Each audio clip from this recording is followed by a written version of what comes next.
geografía junto con la Reserva Federal. Está con nosotros Pedro Méndez de Vigo, general en la Reserva y asesor senior de seguridad y defensa de Llorente y Cuenca. Bienvenido, Pedro. Buenos días. Bueno, ¿cómo crees que va a ir escalando la situación en Oriente Medio entre Israel y Hezbolá y en la zona del norte de Israel con el Líbano? Bueno, la verdad es que nuevamente hemos tenido estos días una enorme sorpresa táctica por las acciones llevadas a cabo, presumiblemente por los servicios de inteligencia de Israel, que naturalmente han provocado el pánico en las filas de Hezbolá, que están en una situación de enorme inseguridad ahora mismo, y es evidente que eso también es un aumento de la escalada. Y en mi opinión, Israel se está aprovechando de que ha llegado al convencimiento de que a Irán no le interesa ir a un conflicto regional y por tanto está tratando de obtener ventajas de la situación actual.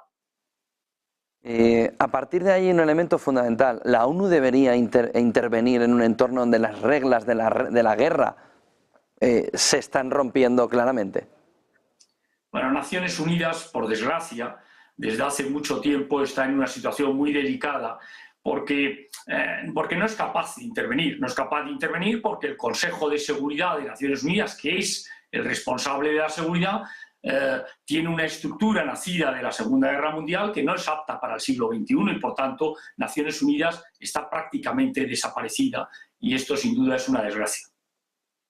En el entorno de lo que puede suceder con Irán, ¿temes que haya una tensión más allá de Hezbolá, más allá de los grupos terroristas o grupos militares financiados por Irán para que Irán dé el paso de, lo dijo ya en agosto, pero ha ido retrasándolo, entrar en un conflicto directo con Israel?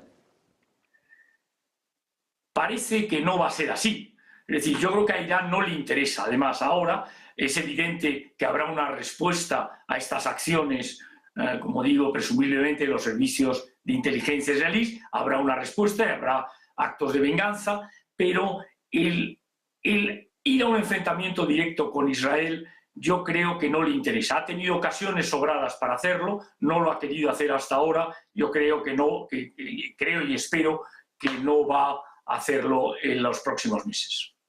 De Ucrania. La posición de Zelensky de que en la Asamblea General de Naciones Unidas va a llevar un plan que va a obligar, dice Zelensky, en palabras textuales, obligar a Rusia a firmar la paz. ¿Cuál puede ser? Ya lo conoce Estados Unidos desde hace una semana a través de Blinken. ¿Y hacia dónde puede ir un camino de paz en Ucrania? Bueno, no lo sabemos, pero yo la verdad es que soy escéptico con el papel de Naciones Unidas, lo que antes aplicaba al conflicto de Gaza o al conflicto palestino-israelí o al conflicto del Líbano, también es aplicable naturalmente a Ucrania, ¿no? Es decir, al final los miembros permanentes del Consejo de Seguridad son los que tienen la última palabra y no están dispuestos a ceder a sus intereses. Por lo tanto, Naciones Unidas no tiene hoy en día los suficientes recursos como tuvo en el pasado para tratar de imponer la paz y como garante de la seguridad en el mundo.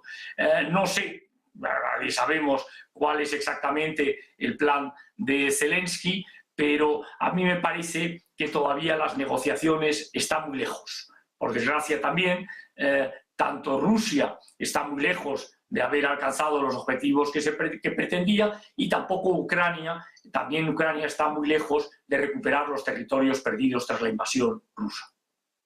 Una cuestión más, Pedro. Se habla de la línea roja, lo dijo Putin, alrededor de las armas occidentales utilizadas en territorio ruso. ¿Crees que esta puede ser la línea roja que escale definitivamente el conflicto entre Rusia y la OTAN? Bueno, este es el dilema desde que empezó el conflicto, ¿no?